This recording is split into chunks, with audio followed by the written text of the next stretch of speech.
discuté un petit peu avec lui, il est pas très fan de jouer sa Marie dans le match-up, justement parce que Sakai reste Sakai. Donc comme tu disais, c'est un match-up un petit peu, ça joue pas vraiment à Smash. Ça joue beaucoup. Ça va être beaucoup être un jeu de prolectif. En effet, ça va être beaucoup de camping. Après avoir comment ça se déroule, on est parti sur Kalos en plus. Grande map. Très grande map, choix discutable pour la mise en groupe. Parce qu'on peut avoir des problèmes à tuer Dedidou, on le sait. C'est le survie le mieux peut-être du jeu. Et ça peut être difficile de venir chercher des kills. Pour l'instant, on peut des petits avantages et on essaie de jouer le ledge trap. Mais voilà, faut pas non plus rester. Il faut réussir à mettre les pourcents et surtout à tuer, ça va être plus difficile ici. On va voir l'utilisation de l'inhale aussi qui peut être intéressante du côté de Sakai pour envoyer quelques projectiles pour essayer de jouer un petit peu autour des slingshot. L'inhale qui en soi est la meilleure arme défensive de Dadidou dans le match-up, puisque du coup il peut pas utiliser son gordo pour se couvrir, parce que c'est ça qu'on aime avec Dadidou aussi, c'est se couvrir avec cette grosse hitbox un peu vénère là. Après, du côté de Zorgo, comme tu disais, on va avoir du mal à tuer. Mais d'un autre côté, on a un petit peu toujours du mal à tuer avec Marie. Et on a un petit peu toujours du mal à tuer un Dadidou, quel que soit le perso qu'on joue. C'est un peu ça. Donc en soi, je pense que le pic Kalos, c'est pas vilain dans le sens où au moins il a de quoi aller se cacher. Au moins il a de l'espace, il y a beaucoup de choses. Heureusement, parce que ça aurait tué très largement. Ça peut poser un petit lettre tranquillement, ça peut aller center stage, pas de perte à toucher. On arrive à s'en sortir, qui est vraiment pas passé loin dans cette histoire. Va falloir faire attention à ses backairs, parce que les backairs de Dadidou ça tue horriblement vite. Va falloir faire attention aussi à ses boucliers, parce que là on a essayé de chercher un petit peu la mouise côté Zorgo en venant. Attention à ça, en venant. Conteste le Dadidou, il ne faut jamais venir contester ce coup, il est un peu fort. Donc Sakai va trouver le kill avec son upper qui est l'une des nombreuses kill options de Dadidou. Ouais, ça suit très bien, Marie est assez légère, donc voilà, maintenant on va pouvoir profiter de la plus grande force de Dadidou, c'est-à-dire le fait qu'il est intuable. On va essayer de survivre malgré tout, ce trap qui commence à être difficile, et là, très bien joué ça pour le coup. C'est bien vu, sur la plateforme ça tue, en bas ça n'aurait pas tué. Donc on ramène un petit peu la game sur un pied d'égalité. Maintenant va falloir faire en sorte que le poteau Sakai ne creuse pas trop l'écart. Pour l'instant on est bien côté Zorgo, on a 55% d'avance. Il va falloir continuer. On s'en sort très très bien en effet, on joue zoning, on joue autour de la mine, on sait que voilà, ça va très très lent, très bonne utilisation ici du grab pour envoyer dans la mine en plus. On se sent très très bien, malheureusement c'est ce qu'on disait tout à l'heure, c'est que c'est un très bon kill power et aussi un très bon damage output quoi. Donc il faut pas se laisser abattre parce que ça peut tuer très très vite contrairement à Marie. Il faut faire attention à ça, on va renvoyer le gordo tranquillement, on essaie de remettre une mine, jouer autour de ça. Et voilà, si on dit tout à l'heure, c'est vraiment un jeu de zoning. On va voir qui trouve la meilleure entrée. Il va falloir enlever plus évidemment du côté de Marie. La DI est très dangereuse par contre là ici on a failli mourir là-dessus. Ça a pu très cher. Le Trigonaire par contre ici le Trigonaire de Sakai, le feu qui vient trouver l'assaut. Bien vu. On arrive toujours malgré tout dans... C'est dommage de ne pas avoir Texa parce que du coup ça nous met dans une situation où Dadidou il adore être, les deux sont off stage. Lui il a 12 000 sauts, il en a 6 précisément. Il a son fer qui va tuer, il a son backer qui va tuer, il a son père qui va tuer. C'est pas une situation où Marie veut être. Non, c'est clairement ça. En plus, là, on essaie de contester un petit peu le strike. On voit que voilà, Zorgo il essaie de venir tuer. On a 150%, on essaie de finir un petit peu la stock de sa taille. On a encore une derrière, donc on a beaucoup de travail à accomplir. Et il va falloir essayer de la trouver d'une manière ou d'une autre. Si on voit pas tout à fait le gordo, on essaie de contester un lane raid, mais ça marche pas. C'est pas facile. Et en plus de ça, c'est pas avec des fers de Marie qu'on va venir tuer Dadidou parce que même à 160%, c'est juste pas une option viable pour tuer le perso. Donc il y a un moment où ces phases de grattage 2%, là il faut que ça s'arrête. Il faut un move qui tue. Les deux moves qui tuent, on est resté un petit peu trop laid du côté de Sakai. On a oublié peut-être. On a peut-être un petit peu dormi aussi parce que c'est un match-up qui est... Même s'il est vivant, c'est pas non plus comme si ça jouait contre le Falcon contre Sonic. C'est ça, voilà, on est... C'est des match-ups qui endorment un petit peu sur certains moments, on le voit, il reste 2 minutes 50. Ça fait déjà 5 bonnes minutes que ça bagarre et on n'est pas du tout à kill % ni d'un côté ni de l'autre. Ni d'un côté ni de l'autre, mais il faut faire attention parce qu'en effet, on le disait tout à l'heure, Marie elle est pas si loin non plus. C'est-à-dire que sur une bonne phase de 5 on peut pas la vie. ce qui va être beaucoup plus difficile du côté de Marie. Donc à voir comment ça se passe ici. Les backspots pour la chaise. Non, on l'a pas joué finalement. On joue un petit peu le center stage. On essaie de trouver des petits pourcents. Là, on n'a pas envie de mourir du côté de Zorgo. On a très peur. En même temps, on a raison.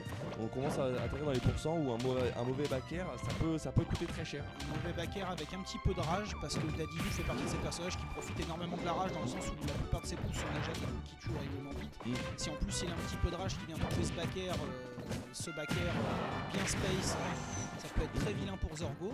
Maintenant, voilà, Dadidou 136%, c'est maintenant qu'il faut attention à ce genre de Gordo, parce que c'est maintenant qu'il faut prendre la stock, parce que sinon, voilà, c'est exactement ce qu'on disait, un petit peu de rage, le back air, et ça dégage. On en parlait, hein, c'est vraiment, c'est aussi une des difficultés du match-up, c'est que voilà, c'est difficile de tuer côté Marie. On a vu qu'on a gagné beaucoup d'interactions, on a gratté, et au final on prend un back air presque mid-stage, et on est mort. Et voilà. Et on est mort parce que Marie c'est léger, parce que Dadidou ça tabasse, parce que mine de rien il a placé peu de back air dans la game, donc le coup a été pas week-end du tout, donc là voilà, c'est des interactions qui pardonnent pas. On va stick sur Kalos et on va stick sur Isabelle. Ouais, on n'a pas peur. En même temps, choix raisonnable parce qu'on était quand même pas si loin. Hein, tu vois, on était même sur un 100%, 140. Voilà, on n'était pas sur un no match. Non, c'est ça. On avait la possibilité de prendre la game, on a juste pas trouvé la kill option. On a réussi à trouver 2 terrains sur les 2 premières stocks. La troisième, malheureusement, ça n'a pas suffi. Voilà, on est sur quelque chose quand même d'assez even. On va voir comment Zorgo se sent dans cette deuxième. Peut-être qu'il va essayer de jouer encore un peu plus patient parce qu'on a vu que voilà, des fois on essaie de jouer des situations de shield qui coûtent un peu cher. Et voilà, dès qu'on prend une interaction contre Dadidou, ça peut faire très mal si on sert bien de la mine et ça permet de trouver des bons pourcents déjà. On gratte bien 50% dès le début de la game, là c'est très positif côté Zorgo, on reste à 6% donc on est un peu plus en sécurité. On joue le jeu comme on veut le jouer avec Marie, voilà, on renvoie les gordos, on place la petite mine, on se met en sécurité, on gratte des pourcents petit à petit avec les bons aérioles de Marie. Comme tu disais, il faut être patient, on est patient et ça paye. Ouais, complètement, on a essayé de trouver un breakdown ici, une toute petite phase de la part de Saken, donc on a déjà des bons pourcents. Attention, il va falloir essayer de trouver 2% à trouver ça du côté de Zorgo, parce que voilà, on a ces pourcents là où en fait il y en a encore un peu de 4%. C'est ça, après 69% côté Marie, un opère sur le côté, mais bon, c'est pas comme ça que ça a l'air de se passer pour l'instant. Maintenant il va falloir faire attention, parce que là on est vraiment à 4% côté Marie. Voilà, on en parlait tout à l'heure. La DIA qui n'est pas optimale. Et du coup ça tue. Maintenant il faut garder son calme, pas trigger là-dessus, et réussir à trouver une des rares kill options de Marie dans le match-up. Donc comme on disait, il faut être patient, il faut jouer son jeu. C'est ça, il faut rester patient. Hein. On a réussi à l'être juste là, on trouve des petits liens, on reste très patient et très loin de on n'a pas envie d'avoir des interactions au corps à corps et c'est normal avec Marie, même si on a des boutons, est très bonne ici, très bon qu'il confirme la grâce à la mine qui vient égaliser les scores alors qu'on avait perdu la stock un petit peu tôt du Zorgo, donc une bonne chose pour lui. On arrive même à gagner 2%, et on retrouve dans ce jeu de zoning qui lui réussit complètement. C'est un petit peu l'ambiance de la game depuis le début de ce BO, c'est-à-dire que Zorgo fait son taf, il fait ce qu'il a à faire, il met ses pourcents à ce gros Dadidou, il a un petit peu du mal à tuer et je pense qu'il faut rester sur cette lancée et surtout pas perdre la lucidité puisque les setups sont bons, les setups ça passe, on arrive à tuer ce Dadidou quand il faut qu'on le tue. Malheureusement Sakai est sûr de lui et il connaît très bien son match-up. Donc c'est pas forcément facile de trouver des kills contre Sakai, et là ici on le voit ici, il continue d'agresser, il va pas passer le back air qu'il a tech par contre, attention, le down B par contre là ici qui vient renvoyer off stage et on vient trouver le fer, la très bonne patte. C'est ce qu'on disait tout à l'heure, c'est vraiment une application bête et méchante du match-up. On subit, on trouve une phase d'avantage, un ledge trap, un edge guard, n'importe quoi et on trouve la stock. Sakai là qui l'applique à merveille et et qui s'en sort très très bien, qui a seulement 85% dans sa deuxième stop. On réussit quand même à trouver quelques pourcents du côté de Zorgo ici, on essaie de conserver cet avantage positionnel et malheureusement on sera de retour au neutral ici. Voilà, il fallait, il faut essayer de capitaliser un maximum à chaque fois qu'on touche le Dadidou et de conserver cet avantage positionnel, de conserver cet avantage pour essayer de trouver des pourcents. Peut-être la stop ici, le Gordo qui va renvoyer, malheureusement on survivra à ce Gordo, 150% déjà, c'est pas fini cependant.